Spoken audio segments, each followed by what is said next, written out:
ఇక్కడ నేను కొంచెము మీకు ఒక ఈ జిహెచ్ఎంసీలో జరిగింది ఏంది అనేది మీకు ఒక 2005 నుంచి నేను ఒక జస్ట్ బ్రీఫ్ ఇవ్వగలుగుతున్నాను ఒక 1-2 సెంటెన్స్లలో.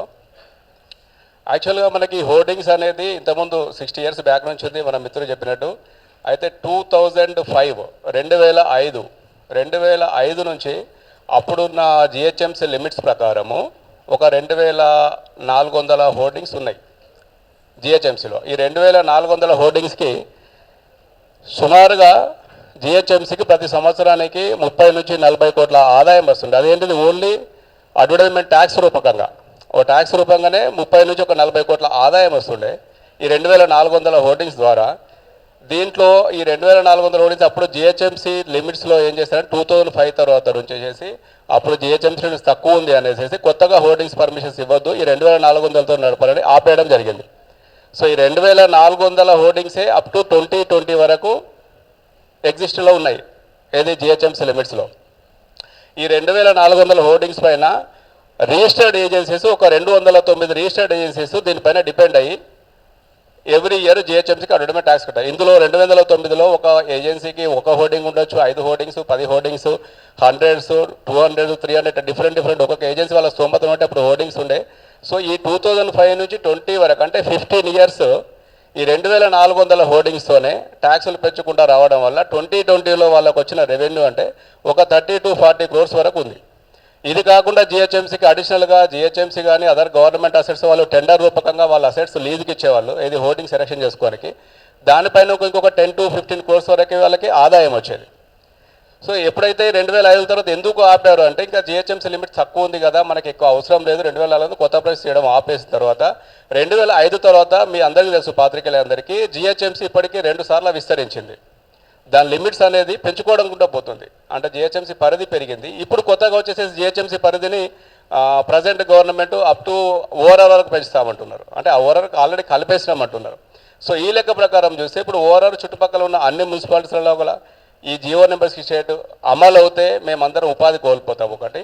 సో అదే జియో నెంబర్ ఆ ఓఆర్ఆర్ వరకు ఇదే హోర్డింగ్స్ని ఎక్స్టెన్షన్ చేస్తే ఇక్కడ ఉన్న కెపాసిటీ అంటే ఒక 12,000 నుంచి 13,000 హోర్డింగ్స్ పెట్టుకునే కెపాసిటీ ఈ జిహెచ్ఎంసీ లిమిట్ కొత్త జిహెచ్ఎంసీ లిమిట్స్కి ఉంది.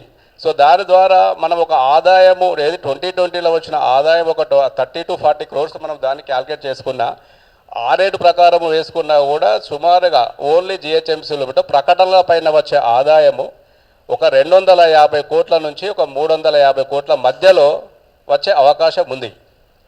అయితే దీని గురించి వేసేసి మేము సమగ్రమైన పాలసీ గురించి మేము 2-3 సార్లు గవర్నమెంట్కు 2-3 సార్లు కాదు, అది కూడా మీకు హిస్టరీ చెప్తాను.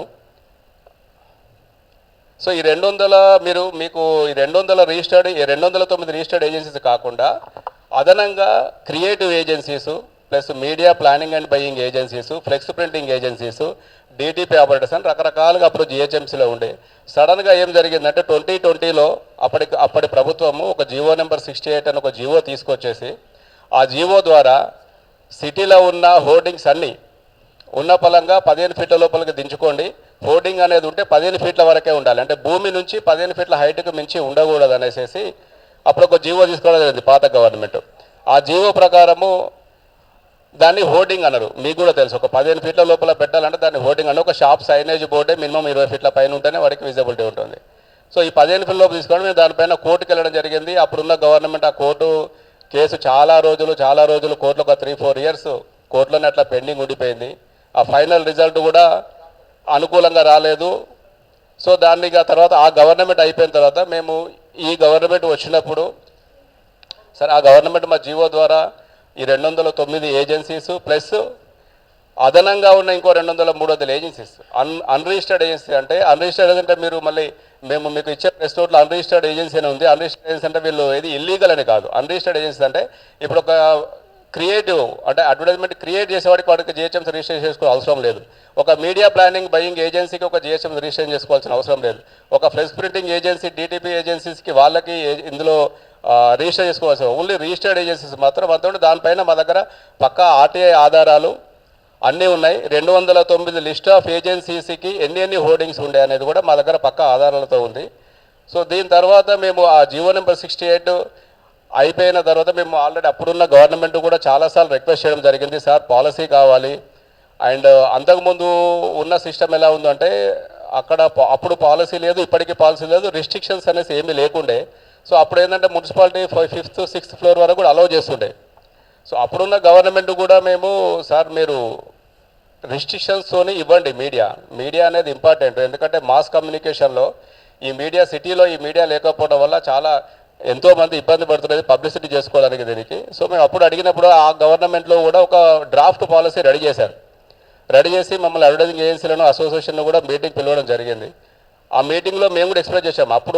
అప్పుడున్న గవర్నమెంట్ ఏమందంటే only single pole hoardings or monopole hoardings, మీరు ఏమైనా కాల్ చేయండి, యూనిపోల్ హోర్డింగ్స్ అంటాం మేము. ఆ యూనిపోల్ హోర్డింగ్స్ మాత్రం పర్మిషన్ ఇస్తాం సిటీలో అనేసి అప్పుడు ఒక డ్రాఫ్ట్ పాలసీ మా దగ్గర పెడితే, ఒక యూనిపోల్ ఎలక్షన్ అంటే అన్ని యూనిపోల్స్ అనేది సిటీలో పాసిబుల్ కాదు. ఎందుకంటే ఎందుకు గవర్నమెంట్కి రిక్వెస్ట్ చేయడం జరిగింది. గవర్నమెంట్కి ఏమని రిక్వెస్ట్ ఇచ్చామంటే sir 2nd floor 3rd floor వరకు అలో చేయండి hoarding, and wall drops hoardings కూడా యాడ్ చేసి అలో చేయండి అని అప్పుడు చెప్పాము. అంతలోనే ఎలక్షన్ కోడ్ వచ్చింది, అది అక్కడికి ఆగిపోయింది. ఈ గవర్నమెంట్ వచ్చిన దగ్గర నుంచి ఫ్రమ్ ద డే 1 మేము ఫస్ట్ రిప్రజెంటేషను ఈ గవర్నమెంట్ ప్రజాపాలన గవర్నమెంట్ ఇది పేదల కోసము అండ్ పేదల పెన్నిది గవర్నమెంట్ అని మేము చాలా ఎక్స్పెక్ట్ చేశాము.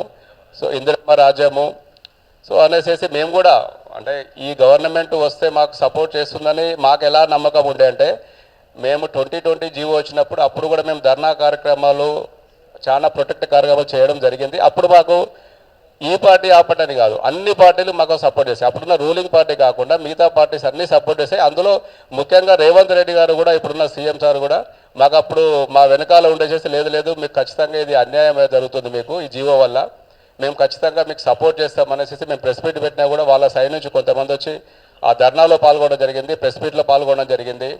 దాని తర్వాత జిహెచ్ఎంసీ లాస్ట్ ఇయర్ జిహెచ్ఎంసీ ఎలక్షన్స్లో కూడా మీకు పాత్రికేయులందరికీ తెలుసుంటుంది. ఒకసారి లాస్ట్ ఇయర్ జిహెచ్ఎంసీ ఎలక్షన్స్లో మీరు కనుక కాంగ్రెస్ మేనిఫెస్టో చూస్తే అందులో కాంగ్రెస్ కనుక ఇక్కడ జిహెచ్ఎంసీలో లీడ్లోకి వస్తే, మేయర్ సీట్లోకి వస్తే మేము ఖచ్చితంగా జీవో నెంబర్ 68ని అమెండ్మెంట్ చేస్తాము గవర్నమెంట్తో మాట్లాడి, మళ్ళీ పూర్వ పరిస్థితి తీసుకొస్తాము. కాకపోతే రిస్ట్రిక్టెడ్ అంటే మేము కూడా ఓకే అన్నాం, ఎందుకంటే చిన్న సైజులతో తీసుకొస్తామని చెప్పేసి అనడం జరిగింది అప్పుడు. సో మేము దానికి కూడా అది ఈ గవర్నమెంట్ వచ్చిన తర్వాత సరే ఇది అప్పుడు ఆపోజిషన్లో ఉన్నప్పుడు అప్పుడు చెప్పారు. సో అదే మేము జరుగుతుంది అనేసి మేము 1.5 year నుంచి వెయిట్ చేస్తున్నాము. ప్రజా దర్బార్ని పెట్టిన 2nd రోజు నుంచే మేము అక్కడ అప్లికేషన్ ఇవ్వడం జరిగింది. ఎక్కడ ప్రజా దర్బార్లో మా అసోసియేషన్ తరపు నుంచి సార్ అడ్వర్టైజ్మెంట్ పాలసీ అనేది ఆల్మోస్ట్ ఇన్ని సంవత్సరాల నుంచి అసలు పాలసీ లేదు, ఒక పాలసీ తీసుకొస్తే ఇన్ని ఏజెన్సీ బతకడం జరుగుతుంది, ఎంతోమందికి ఎంప్లాయ్మెంట్ దొరుకుతుంది, కొన్ని లక్షల మంది దీనిపైన ఆధారపడి ఉన్నారని. అండ్ ప్రజా దర్బార్లో సీఎం ఆఫీస్లో అండ్ గవర్నమెంట్ అఫీషియల్స్లో హైరార్కీ ఎంతమంది ఉందో అంతమందిని మేము కలిసి మా రిప్రజెంటేషన్స్ మా ప్రజెంటేషన్స్ అందులో పాలసీ కూడా ఎలా ఉండాలి అనేసి మేమే ఒక గ్రాఫికల్గా కూడా ఫ్లో చార్ట్స్ పై చార్ట్స్ వేసేసి కూడా మేము గ్రాఫికల్ పెట్టి ఒక 5-10 pages government of Telangana CMO ఆఫీస్లో కూడా మేము చాలాసార్లు సబ్మిట్ చేయడం జరిగింది. అండ్ అదే సేమ్ రిప్రజెంటేషన్ ఉన్నప్పుడున్న ప్రిన్సిపల్ సెక్రటరీ గారు కానీ ఇప్పుడున్న ప్రిన్సిపల్ సెక్రటరీ గారికి ప్లస్ గవర్నమెంట్ ఉన్న అందరు అఫీషియల్స్కి from the GHMC commissioner additional commissioner నుంచి మొదలెడితే up to principal secretary special secretary కూడా మేము రిప్రజెంట్ ఇచ్చాము. ఇచ్చేసి ఇప్పటికి 1.5 year అవుతుంది గవర్నమెంట్ వచ్చిన కొంచెం వెయిట్ చేస్తున్నాము. సో మేము ముఖ్యంగా మేము కలిసి ఒకసారి, ఎందుకంటే ఇది ఒకటే కాకుండా మేము మిగతా మినిస్టర్స్ను కలిసాము. ఎప్పుడైతే city incharge minister Ponnam Prabhakar గారికి ఇచ్చారో అప్పుడే మేము వెళ్ళి ఆ సార్ను కూడా కలవడం జరిగింది. సార్ అయితే ఇమీడియట్ ఒక లెటర్ రాసేసి ఎవరికి దానకిషోర్, అప్పుడు ప్రిన్సిపల్ సెక్రటరీగా దానకిషోర్ సార్ ఉండే, ఆ సార్కి ఒక లెటర్ రాశారు. ఇది వీళ్ళది న్యాయమైన డిమాండ్ అండి, వీళ్ళు చాలా రోజుల నుంచి ఇబ్బంది పడుతున్నారు, మీరు ఆ జీవో నెంబర్ 68 కొంచెం అమెండ్మెంట్ చేసేసి దాన్ని తొందరగా చేసేసి వీళ్ళకి మళ్ళీ ఉపాధి అవకాశం కల్పించనని ఒక రిటర్న్గా లెటర్ కూడా రాయడం జరిగింది. కానీ అప్పటి నుంచి ఇప్పటి వరకు గవర్నమెంట్లో ఏ మూమెంట్లో లేదు. మేము ఇంకా దాదాపు 4-5 మినిస్టర్స్ కూడా కలవడం జరిగింది. వాళ్ళందరికీ దగ్గరికి వెళ్ళినప్పుడు కూడా వాళ్ళు అనేది ఏంటంటే ఇది మున్సిపల్ శాఖ అనేది సార్ దగ్గర ఉంది, సార్ దగ్గర ఉన్నప్పుడు మీరు డైరెక్ట్ సార్నే కలవాలనేసి వాళ్ళు చెప్పడం జరిగింది. అండ్ కోదండరామ్ సార్ కూడా మాకు ఈ విషయాన్ని మండలిలో కూడా మీరందరూ పాత్రికేయులతో చూసే ఉంటారు, మండలిలో కూడా అడ్వర్టైజ్మెంట్ విధానాన్ని మీరు రూపకల్పన చేసేసి తొందరగా చేసుకోండి అని చెప్తే, సో ఈ గవర్నమెంట్ నుంచి మేము ఎక్స్పెక్ట్ చేసింది అదే. అయితే మాకు సడన్గా 2024 మార్చిలో ఈ గవర్నమెంట్ వచ్చిన తర్వాత ఒక సర్క్యులర్ రిలీజ్ చేశారు. ఆ సర్క్యులర్లో ఏముందంటే ఈ సర్క్యులర్ బిలాంగ్స్ ఇది ఎవరికి అప్లికబుల్ అంటే తెలంగాణలో ఉన్న అన్ని మున్సిపాలిటీస్, అన్ని ULBs, all ULBs and all the municipalities. ఆ సర్క్యులర్లో ఏముందంటే మీరు అడ్వర్టైజ్మెంట్ ఏజెన్సీల దగ్గర ట్యాక్సెస్ తీసుకోకండి, ఎందుకంటే మాకు రెవెన్యూ అవసరం ఉంది. ఆ రెవెన్యూ కోసం మేము కొత్తగా ట్యాక్సులు పెంచి కొత్త రెవెన్యూ టారిఫ్ ఇవ్వబోతున్నాము. సో దాని గురించి అనేసి మీరు హోల్డ్లో పెట్టండి, కొత్తగా టారిఫ్ ఇస్తాం, దాని ప్రకారం మనం ట్యాక్స్ కలెక్ట్ చేద్దాము, అలాగే కొత్త పర్మిషన్స్ కూడా ఇవ్వద్దు అనేసి తెలంగాణ మొత్తానికి ఒక సర్క్యులర్ తీసుకొచ్చింది. ఈ సర్క్యులర్ పైన మేము ఇమీడియట్లీ రిప్రజెంట్ చేయడం జరిగింది. ఎవరికి consult CDMA director come commissioner గారికి ప్లస్ ప్రిన్సిపల్ సెక్రటరీ గారు కూడా. అప్పుడు మేము ఎన్నోసార్లు రిక్వెస్ట్ ఇచ్చాము, సార్ ఇది ట్యాక్స్ ఏదో తొందరగా రివైజ్ చేసి చేసుకోండి అంటే వాళ్ళు కూడా సరే చేస్తామన్నారు. 3 months 6 months అయిపోయింది. అది కాస్త ఈ సర్క్యులర్ రిలీజ్ చేసింది March 18, 2024లో చేశారు. 18th March నుంచి ఇప్పటికి ఆల్మోస్ట్ ఒక 15 months వస్తుంది, దగ్గర 14-15 నెలలు అవుతుంది. సో మా పరిస్థితి ఏంది, ఇప్పుడు ఈ తెలంగాణ మొత్తం ట్యాక్సులు తీసుకోవడం వల్ల ఎందుకు తీసుకోవట్లేదు? ఓన్లీ హైదరాబాద్కు సంబంధించిన ఏజెన్సీసే కాకుండా జిహెచ్ఎంసీ లిమిట్స్ ఏజెన్సీ కాకుండా తెలంగాణలో ఉన్న అన్ని ఏజెన్సీస్ కూడా దీనిపైన బాగా విచారం వ్యక్తం చేస్తున్నాయి. మేము ఈ విషయంలో కూడా ట్యాక్సులన్నీ తీసేసుకోండి, ఎందుకంటే ఇప్పుడు తెలంగాణ మొత్తం ట్యాక్సులు తీసేసుకుంటే అక్కడ కూడా మంచి రెవెన్యూ వచ్చింది. ఆల్ మున్సిపాలిటీ ఎవరిని కలిపేస్తే కూడా అక్కడ కూడా 200-300 కోట్ల ఆదాయం వచ్చేది ఉంది. ఈ జిహెచ్ఎంసీలో కొత్తగా అడ్వర్టైజింగ్ పాలసీ కొత్తగా పర్మిషన్ జిహెచ్ఎంసీలో ఇంకో 200-300 కోట్ల ఆదాయం వచ్చేది. సో అనేసి మేము గవర్నమెంట్ పదే రిక్వెస్ట్ చేస్తున్నాము. ఈ మధ్య కూడా మేము దాదాపు అందరినీ కలవడం జరిగింది. కాకపోతే మేము కలవలేకపోయిందంటే ఒక ముఖ్యమంత్రి గారిని ఒకరిని కలవలేకపోయాము. వాళ్ళ ఆఫీస్ దాకా వెళ్ళాము. సీఎంఓ ఆఫీసులో ఇప్పటికీ మేము రిక్వెస్ట్లు ఇస్తూనే ఉన్నాము. ఈవెన్ ఎవ్రీ వీక్ ఒక మెయిల్ కూడా పెడతా ఉన్నాము. సార్ అడ్వర్టైజ్మెంట్ పాలసీ గురించి కొంచెం కన్సిడర్ చేసేసి మాకు కొంచెం అపాయింట్మెంట్ ఇవ్వండి. సో ఎలా ఉంటుంది రెవెన్యూ, ఎంతమందికి ఎంప్లాయ్మెంట్ దొరుకుతుంది, ఎంతమందికి జీవనోపాధి దొరుకుతుంది, దీనికి బ్యాక్గ్రౌండ్ ఇండస్ట్రీస్ ఎన్ని డిపెండ్ అయి ఉన్నాయి, అదంతా మేము రిప్రజెంటేషన్ చేసి ఇచ్చాము. సో ఇదంటే అడ్వర్టైజింగ్ అంటే ఒక బోర్డు ఒకటే కాదు కదండి, దీని వెనకాల ఒక క్రియేటివ్ డిజైనర్ ఉండాలి, ఒక క్రియేటివ్ ఏజెన్సీ ఉండాలి, దాని తర్వాత మీడియా ప్లానింగ్ బయింగ్ ఏజెన్సీ ఉండాలి, వాళ్ళంతా అప్రూవల్ చేసిన తర్వాత ఫ్లెక్స్ ప్రింటర్స్ ఉండాలి, దాని తర్వాత మనకు హోర్డింగ్స్ వేసే లేబర్ ఇన్వాల్వ్ అవుతారు, దాని తర్వాత ఫ్లెక్స్ మౌంటర్స్ ఇన్వాల్వ్ అవుతారు, ఎలక్ట్రీషియన్స్, పెయింటర్స్, ఇట్లా ఒక చాలా మందితో కూడుకున్న ఇండస్ట్రీ ఇది. దీని ఇండస్ట్రీ అనేది అనకుండా వీళ్ళు ఇప్పుడు మమ్మల్ని కొంచెము ఈ ట్యాక్సులు తీసుకోవడం వల్ల లేకపోతే ప్రతిసారి మమ్మల్ని ఇల్లీగల్ అనడము లేదు. మాకు ఒక నిర్దిష్టమైన పాలసీ అంటే మీరు ఈ సైజులో హోర్డింగ్ పెట్టుకోండి, ఈ 2nd floor వరకు పెట్టుకోండి, 1st floor వరకు పెట్టుకోండి, 4th floor వరకు పెట్టుకోండి, ఇంతే సైజు పెట్టుకోండి, this is the structural design, ఈ డిజైన్ మాత్రమే వాడండి అనేసి మాకు ఒక నిర్దిష్టమైన పాలసీ మాత్రమే అడుగుతారు మేము గవర్నమెంట్. ఒక నిర్దిష్టమైన పాలసీ మీరు మా ముందుకు తీసుకొచ్చేస్తే ఇప్పుడున్న ఇక్కడ హైదరాబాద్ సరౌండింగ్స్లో ఉన్న 300-400 ఏజెన్సీస్ కాకుండా తెలంగాణ మొత్తంలో ఇంకొక 1000-1200 ఏజెన్సీస్ ఉన్నాయి. ఇంకా ఎన్నో ఏజెన్సీస్ పుట్టుకొస్తాయి, ఎందుకంటే ఇప్పుడు సిటీ చాలా ఎక్స్పాన్షన్ అయిపోయింది. లిమిట్స్ కూడా మీరు ఇప్పుడు ఔటర్ రింగ్ రోడ్ వరకు పెంచారు. కాబట్టి మేము ముఖ్యమంత్రి రిక్వెస్ట్ చేసేది ఏంటంటే దీంట్లో మేమే కాకుండా ఇక్కడ లోకల్ వాళ్ళు అంతా దాదాపు 80-90% తెలంగాణ వాళ్ళే ఉన్నాము.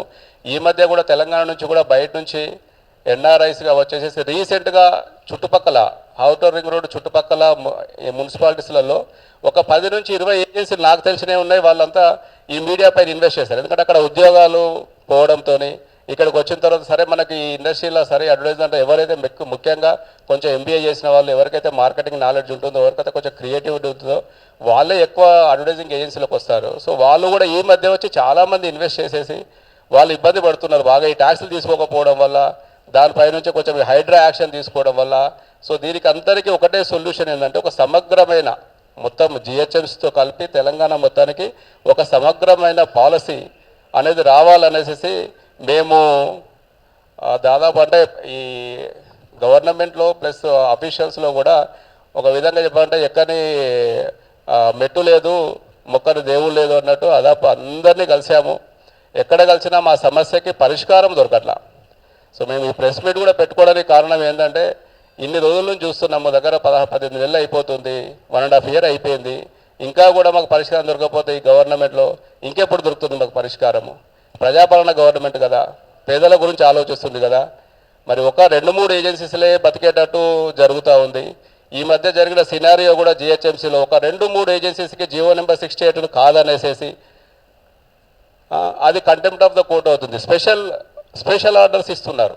1-2 ఏజెన్సీస్కు, ఒక 2-3 ఏజెన్సీస్కి మాత్రమే ఆ జియో నెంబర్ 68 స్పెషల్గా అమెండ్మెంట్ చేసేసి పెద్ద పెద్ద ఎల్ఈడి బోర్డులకి అండ్ ఎల్ఈడి యూనిపోల్ హోర్డింగ్స్కి, ఫుట్ ఓవర్ బ్రిడ్జెస్ పైన, వీటిపైన ఇవ్వడం జరుగుతుంది. అయితే మేము దాన్ని కూడా మేము కంప్లైంట్ ఇవ్వడం జరిగింది. దానిపైన కూడా మేము ఇది అగ్నెస్ట్ జియో నెంబర్ 68 ఉంది కదా అని జిహెచ్ఎంసీలో చెప్పడం జరిగింది. ఇది అన్నిటికీ కావాలంటే ఒక సమగ్రమైన అడ్వైజరీ పాలసీ తీసుకురావడం వల్ల ఎంతో మందికి ఇది జరుగుతుంది. ఈ సర్క్యులర్ని కూడా తెలంగాణ మొత్తం సర్క్యులర్ని కూడా ఇమీడియట్లీ ఎత్తేసేసి ఈ అడ్వర్టైజ్మెంట్ ట్యాక్స్లు ఇమీడియట్లీ తీసుకోవాలి. ఎందుకంటే మనం ఈ మధ్య అన్ని పేపర్లలో మీరు పత్రికలు అందరూ రాస్తూనే ఉన్నారు. Government is looking for the revenue generation and rising Telangana, ఎంతో ఎంప్లాయ్మెంట్ కల్పిస్తామంటున్నారు.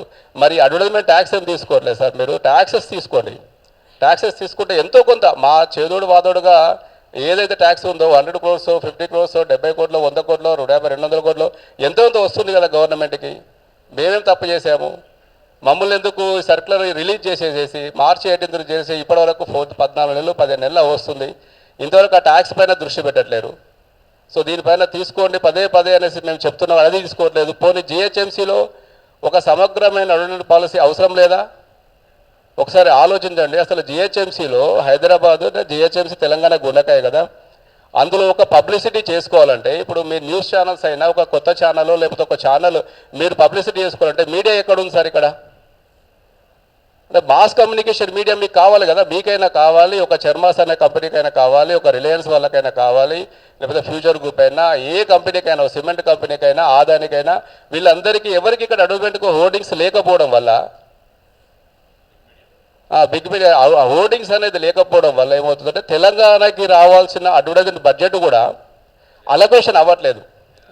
ఎందుకంటే పెద్ద పెద్ద companies, MNC companies, multinational companies, Telangana ఇండియాలో ఉన్న టాప్ కంపెనీస్ లైక్ రిలయన్స్ అనుకోండి, ఆదాన్ అనుకోండి, ఐటీసీ అనుకోండి, యూ నేమ్ ఇట్, ఈ కంపెనీస్ అంతా యాన్యువల్ ఒకసారి మీటింగ్ పెట్టుకున్నప్పుడు అడ్వర్టైజ్మెంట్ బడ్జెట్ అలొకేట్ చేస్తారు.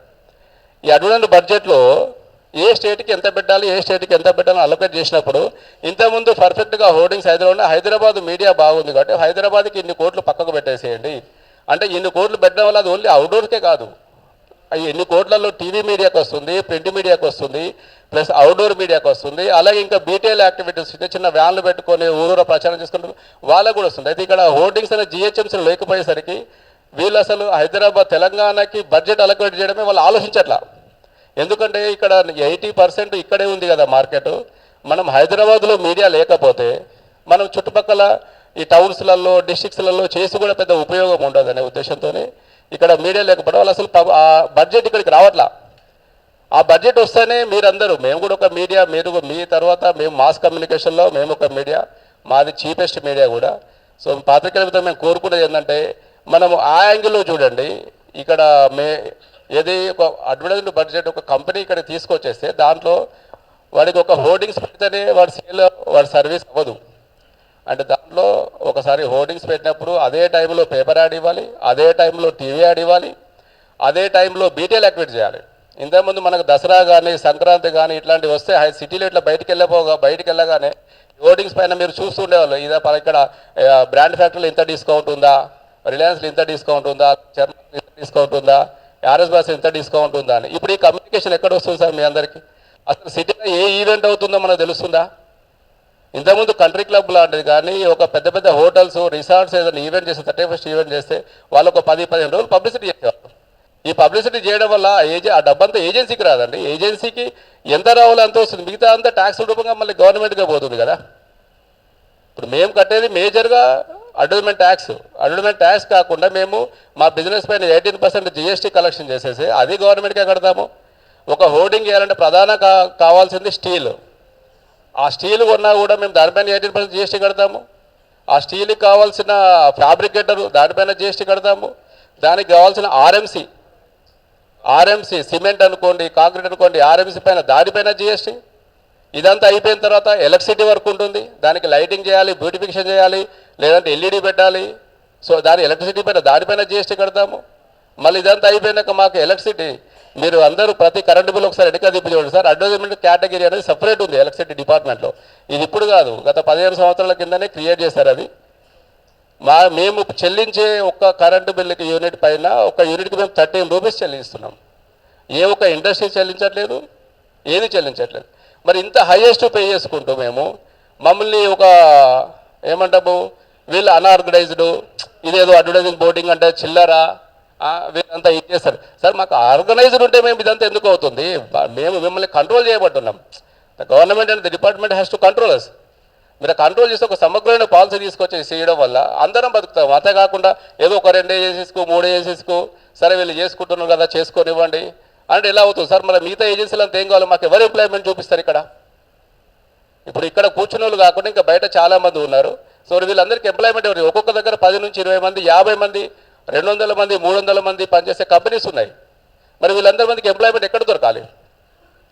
సో అందుకోసమే మేము గవర్నమెంట్ కూడా పదే రిక్వెస్ట్ చేస్తున్నాము. సార్ ఇది ఒక ఇండస్ట్రీ నుంచి మాట్లాడుతున్నాం. మేము కూడా ఇదేది ఒక తెలంగాణ అవుట్డోర్ అసోసియేషన్ అంటే ఓన్లీ ఒక చిన్న అసోసియేషన్ కాదు. We're representing for the total Telangana outdoor advertising industry. ఈ ఇండస్ట్రీలో జరిగే సమస్యలు ఏమున్నాయి ఇవి ప్రధానంగా గవర్నమెంట్ దృష్టి తీసుకెళ్ళాము. ఈ ఇండస్ట్రీని ఎలా బాగుపరచాలని దాని గురించి మేము ప్రయత్నం చేస్తున్నాము. ఇందులో వీళ్ళు ఉన్నారు వాళ్ళు ఉన్నారని కాకుండా ఇది ఒక మేము ఇండస్ట్రీ సమస్యగా చేస్తున్నాము. ఒక ఇండస్ట్రీ గురించే మేము రిప్రజెంట్ చేస్తున్నాము. సో గవర్నమెంట్ కూడా మేము కోరేది ఏంటంటే ఒక సమగ్రమైన పాలసీ విధంగా ఆలోచించండి. ఫస్ట్ ఆఫ్ ఆల్ ఆ CDMAలో తెలంగాణ మొత్తం మీరు అడ్వర్టైజ్మెంట్ ట్యాక్స్లు కలెక్ట్ చేయండి సార్. కొత్త ట్యాక్స్ కలెక్ట్ చేస్తారా, పాత ట్యాక్స్లు కలెక్ట్ చేస్తారా, వాటిని కలెక్ట్ చేయండి. And at the same time దాంతోపాటు సమగ్రమైన పాలసీ ఎలా రూపొందించిస్తే బాగుంటుంది, మీకు ఎక్కడెక్కడ రెవెన్యూ సోర్స్ వస్తుందని మేమే ఇచ్చాము. మేము ఎక్కడ దాన్ని గవర్నమెంట్కి దాచిపెట్టాలని మేము అనుకోవట్లా, మేమే ఇచ్చాము. సార్ మీకు ఇంత గవర్నమెంట్ రెవెన్యూ వస్తుంది, ఇది దీనిపైన ఇంత వస్తుంది, ఈ మీడియా పైన ఇంత వస్తుంది, ప్లస్ ఓన్లీ అడ్వర్టైజ్మెంట్ కాకుండా మేము పబ్లిక్ యూటిలిటీస్ కూడా ప్రొవైడ్ చేస్తున్నాం కదండి. పబ్లిక్ యూటిలిటీస్ అంటే పబ్లిక్ టాయిలెట్స్ అనుకోండి, పబ్లిక్ కావాల్సిన ఫుట్ఓవర్ బ్రిడ్జెస్ అనుకోండి, ఇంకెక్కడ నా పబ్లిక్ వీళ్ళకి అంబరిలాస్ అనుకోండి, ఈ విధంగా కూడా మేము మీడియా ప్రొవైడ్ చేస్తున్నాం కదా. ఈ మీడియాలో కూడా మేము దాంట్లో భాగస్వామ్యం అవుతున్నాం, దాంట్లో చేస్తున్నాం. కానీ దీనిలో జరుగుతుంది ఏంటంటే ఒక్కరిద్దరికి ముగ్గురికి మాత్రమే ఈ ఫేవరిజంగా జరుగుతుంది. సో మేము అనేది ఒక అడ్వర్టైజ్మెంట్ సమగ్రమైన పాలసీ వస్తే అది అందరికీ ఉపయోగపడుతుంది. అండ్ ఇంతే కాకుండా